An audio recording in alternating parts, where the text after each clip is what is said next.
आणि दुसरी महत्वाची गोष्ट अशी आहे की त्यांना स्वतःहून शिका असं काही परिवहन मंडळ सांगत नाही, ते स्वतः देखील शिकवायला तयार आहेत.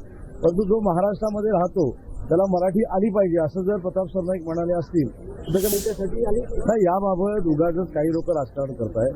मी स्वतः मराठी भाषेचा मंत्री आहे. त्याच्यामुळे जसं जिल्हाधिकारी होत असताना, जसं मुख्य कार्यकारी अधिकारी होत असताना, जसं पोलीस अधीक्षक होत असताना मराठीचा पेपर द्यावाच लागतो. त्याच्यामुळे कोणावर जबरदस्ती करून हे केलं जात नाहीये. तर जे रिक्षावाले आहेत, जे टॅक्सीवाले आहेत, त्यांना देखील प्रामाणिक मराठी बोलता यावं ही भूमिका जर परिवहन मंडळाची असेल तर त्याचं उगाचच राजकारण करू नये. आणि दुसरी महत्वाची गोष्ट अशी आहे की त्यांना स्वतःहून शिका असं काही परिवहन मंडळ सांगत नाही, ते स्वतः देखील शिकवायला तयार आहेत. परंतु जो महाराष्ट्रामध्ये राहतो त्याला मराठी आली पाहिजे असं जर प्रताप सरनाईक म्हणाले असतील तर त्याच्यामध्ये वावगं काय.